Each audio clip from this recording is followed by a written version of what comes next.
Hello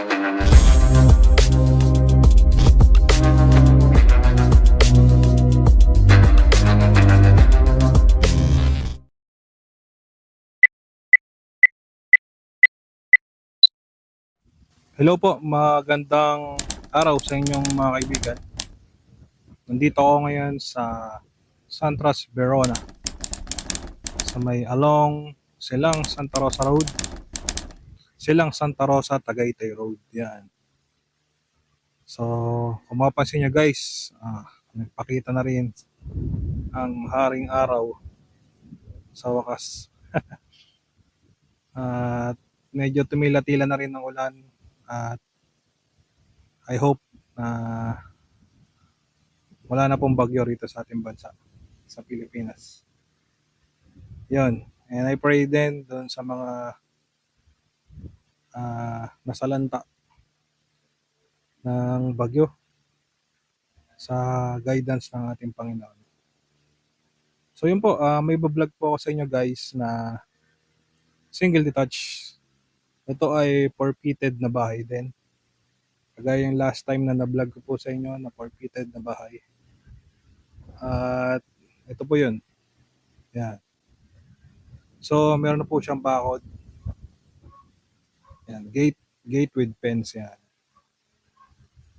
So maganda to guys kasi malapit po ito sa Tagaytay. Yan. Flash ko kung ilang kilometers lang sa market ng Tagaytay, napakalapit. Sa Nubali, yan. Malapit din guys. So halos na pagigitnaan siya ng Nubali at Tagaytay. Yun nga po, ang gandaan dito kasi malapit sa Tagaytay, mataas po, elevated po ang lupa rito. Talagang ma-assure ko po sa inyo na 100% wala pong baha dito. Flood free.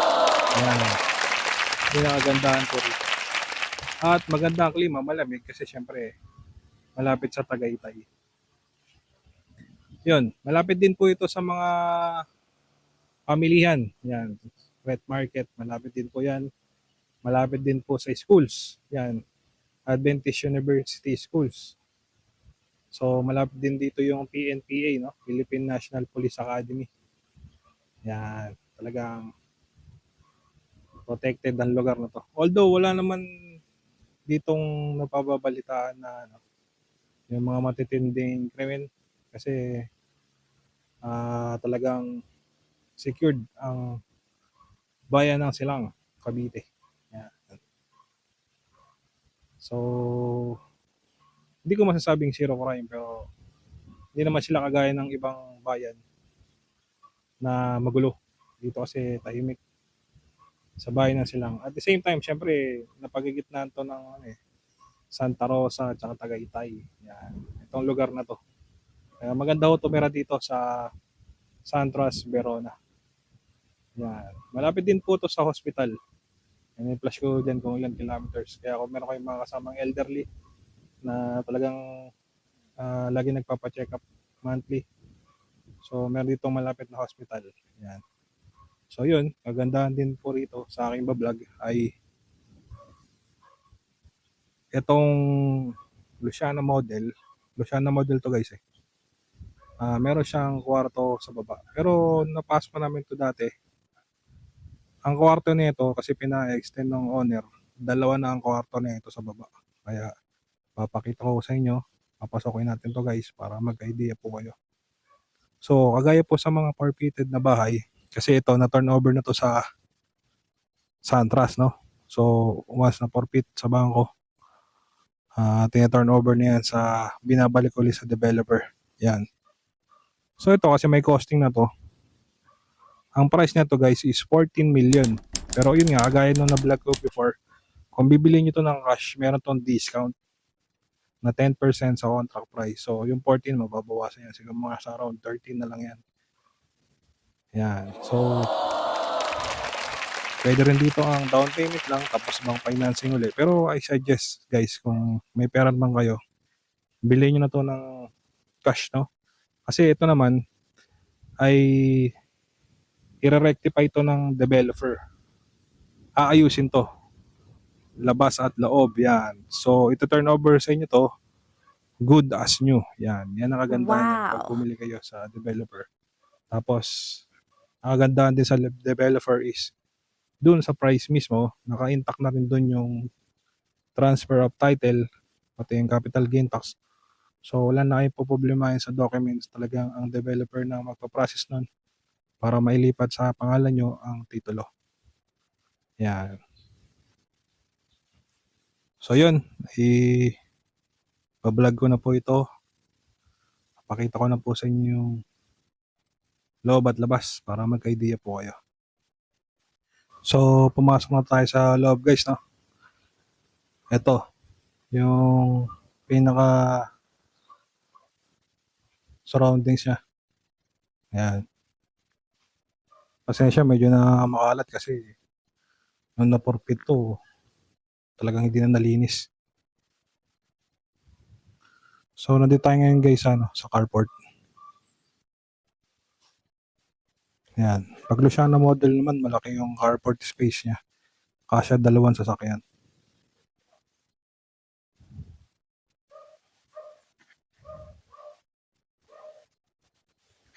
So, yun yung pinaka-gate para sa carport.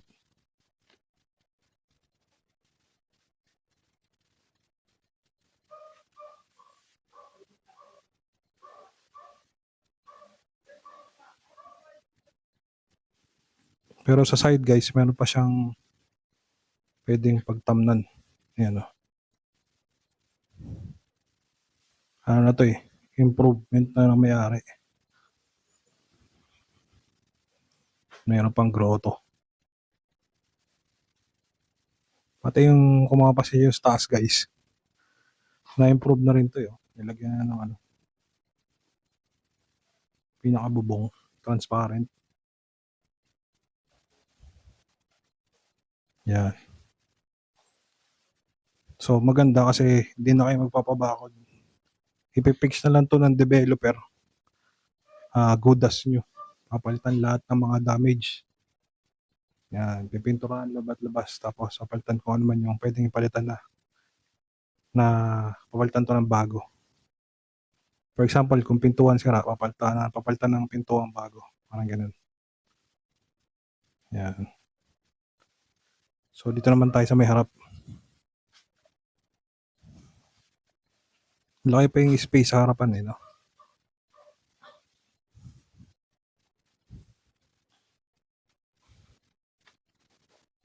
Yan, meron din siyang space para sa mga guard, pagtatamnan. Garden.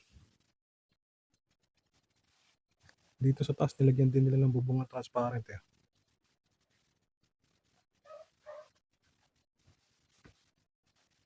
Yan.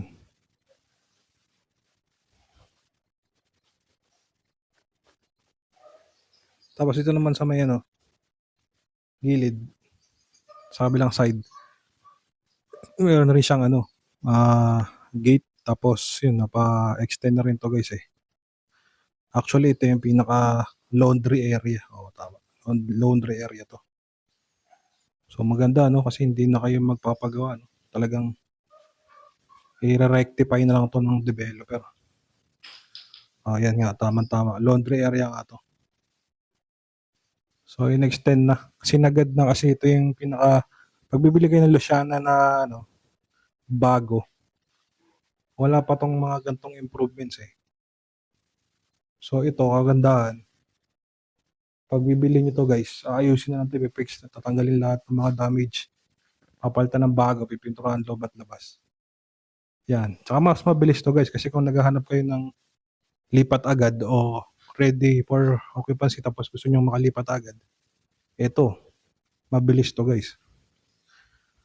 Yan. Dito tayo sa may likod Pero papasok tayo sa kabila. Sa main door. Okay, punta tayo sa main door. Maganda yung kulay ng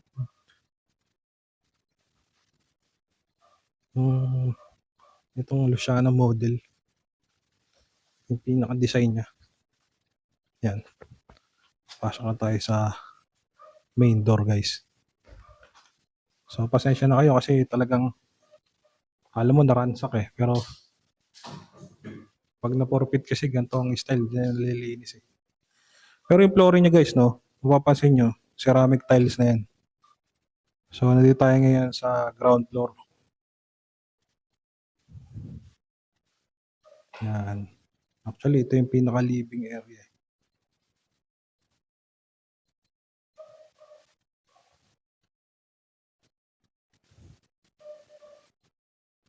Pero maganda to guys pag na-rectify na. Yan. So kung interested kayo rito guys, ipa-flash ko yung aking number. Tawagin nyo ako. Ang reservation naman nito ay 50,000. Deductible na yan sa contract price. Yan. So dito, yung pinaka-kitchen, no? O zinc area. So, sa right side, meron siyang pintuan. Sa to, unang bedroom sa ground floor. Naka-tiles na rin, no? Pero iba yung tiles niya sa pag ito sa kwarto, tsaka sa labas. So, magkaiba ng design. Yan. Tapos, meron na siyang ano, no? Built-in cabinet. Oh, maganda guys, hindi na kayo magpapagawa pa ng built-in cabinet.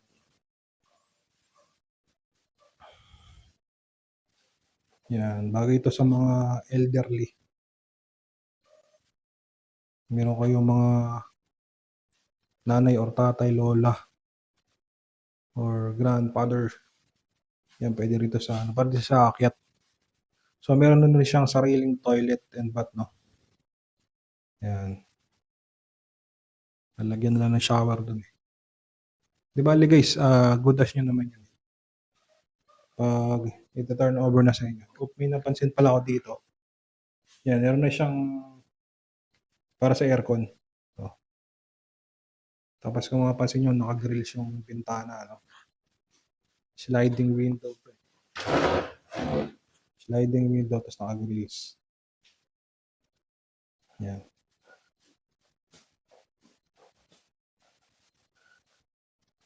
May mga built-in cabinet na talaga ito.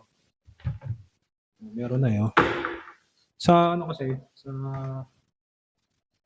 tawag ito sa Luciana na bago, walang ganito guys eh. Talagang na-improve na to ng dating may-ari. Hindi na ipapagawa.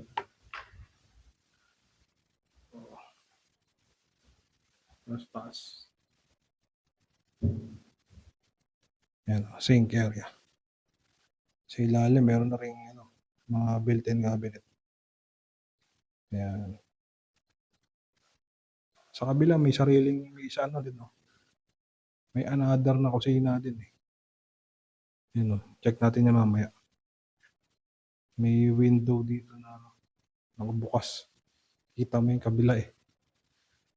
Doon siguro yung lutuan dati eh. Merong ano eh. Tapos merong window dito. Yan, sliding window, dalawa. Para kita mo yung ano, laundry area. Ayan o. Tapos dito, meron siyang another toilet, no? Or powder room. Yan.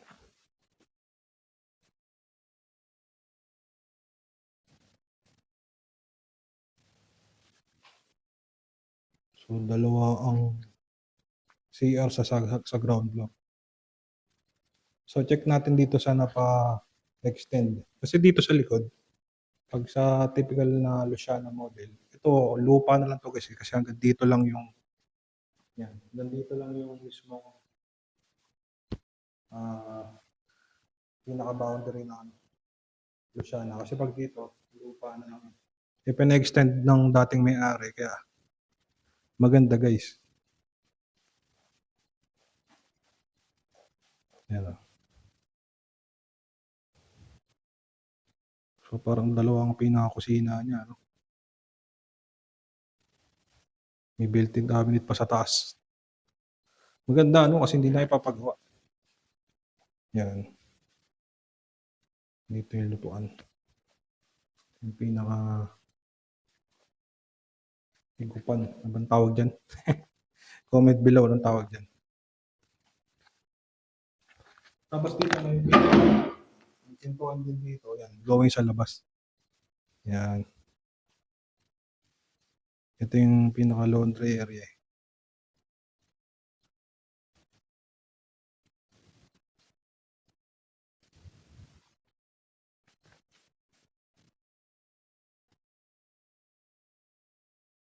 Maganda yung flooring, oh, naka-tiles na rin.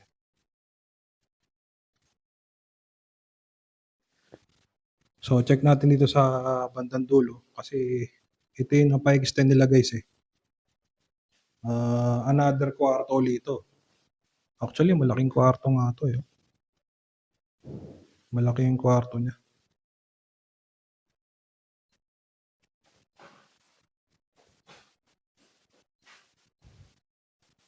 Tapos meron siyang window dito para kita mo yung carport.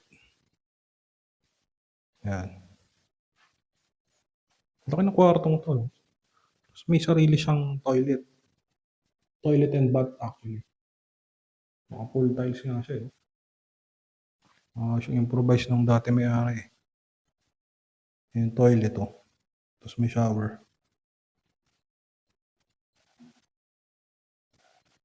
Ayos no. So lumalabas, tatlo pala ang CR niya. No? Dito sa ground floor, tatlong CR. Tapos dalawang bedroom. No? Tapos dalawang kusina din. Panalo guys. So check naman natin sa second floor.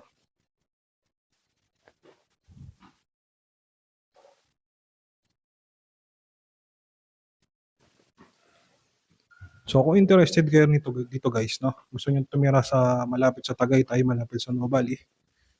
Along ano to eh, along the highway to, along silang Santa Rosa Road. Ipa-flash ko yung akin number, tawagan niyo ako guys. Makita niyo to ng personal. Reservation nito 50,000. Tapos pag ika-cash niyo to, syempre, rectify na to ng developer. Tapos turnover sa inyo to, good as nyo. So ang flooring dito sa second floor ay tiles din. Yan. So pag bungad agad, meron toilet siya, no? Yan. Toilet and bath.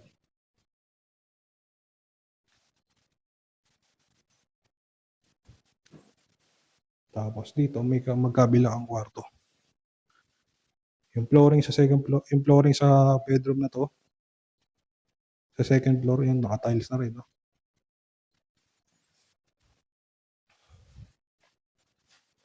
Tapos meron siyang built-in cabinet. Ayan. Hindi na ipapagawa. Meron na. Tapos meron siyang pintuan dito para sa balcony. Ayan.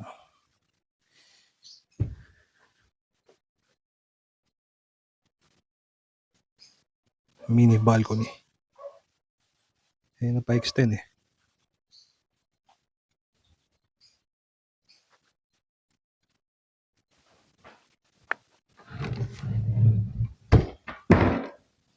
Okay. Check natin yung katabing kwarto. Maganda doon, may sarili-sarili siyang built-in cabinet. Yan. Ito. Dating may-ari siguro mahilig uminom ng coke. Sobrang daming coke yun. Buti hindi siya nagkaroon ng diabetes.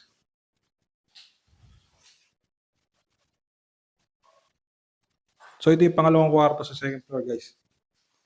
Tapos may sliding window dito. Kitang-kita mo yung sa main road. Yan, kitang-kita mo. Nice view. Maganda ang view. Siyempre, maganda kasi may nakahangin dito guys. Kaya pa, hanapan mo yan. Diba? Maliwalas. Maganda yung simoy na hangin. Malamig ang klima. Yan, dito pa lang kahit hindi ka na mag-aircon, upo ka lang dito. Sarap ng buhay. Ayos. Tapos meron siyang rito yun. Aircon din yan eh. Binutasan, tinanggal yung aircon. Dito, bali, nagka-join sila ng kabilang bedroom, no? sa balcony. Yan. Pwedeng pumunta sa kabila. Pagpili. Kagaya din sa pinaka-major. Yan. So, yung flooring dito, naka-tiles na rin guys, no? Yan. Tapos ito yung pinaka-family area. Malaki pang space guys.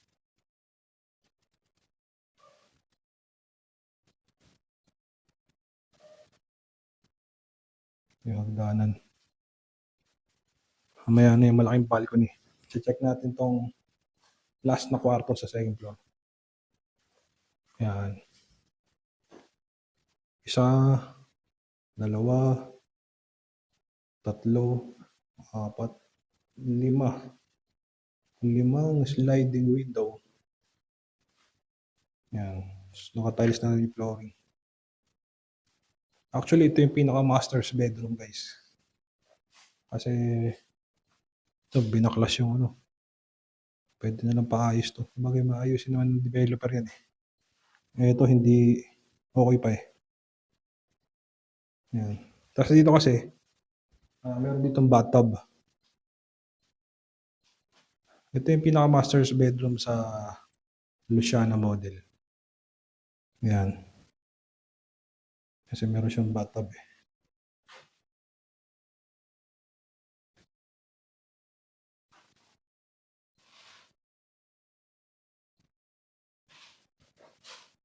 So, ang bedroom nito sa second floor ay 3 bedroom, 1 toilet. Sa baba naman, na-improve na kasi sa baba, no?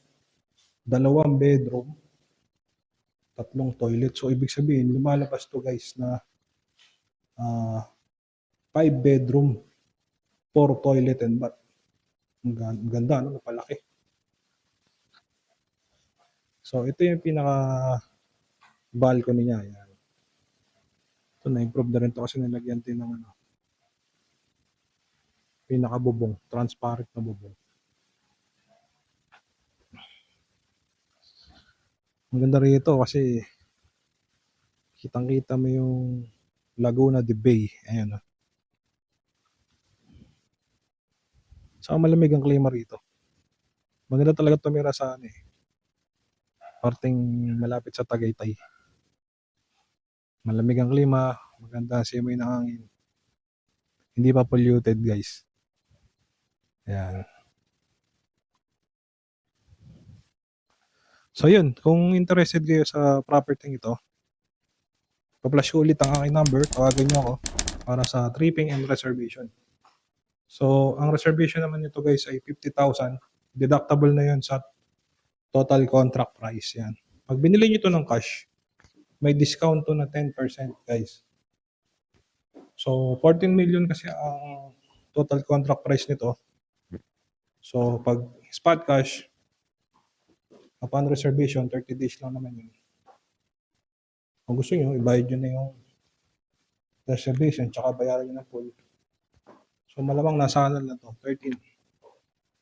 Pero ipa-flash ko sa screen yung pinaka-computation niya sa sa bandang dulo ng video ito. Yun po. So yun, maraming salamat po sa mga walang sawang tumatangkilik ng aking YouTube channel. So kung hindi pa po kayo belong, don't forget po to like and subscribe my YouTube channel para mag-grow to ito. Matulungan niyo po ako sa aking YouTube journey. So yun, kung nasaan man kayo naroon, ay aking pong pray ang inyong kaligtasan, safety, and the same time, patnubay ng ating Panginoong Diyos, Panginoong Jesus, ang ating tagapagligtas. And also, I pray for your good health, and more prosperity, para sa mga kababayan po natin abroad. I pray po ang more prosperity para sa inyong mga mahal sa buhay sa Pilipinas. Mabigyan niyo po sila ng magandang future. Yan. And yun, good health, prosperity, and also yung spiritual yan. Patnubay ng Panginoong Banal na Espiritu. To guide always sa right path and right path ng righteousness ng Panginoon. na tulungan tayo na lagi natin piliin yung tama na ayon sa kalooban niya. So yun po, maraming salamat. God bless to everyone.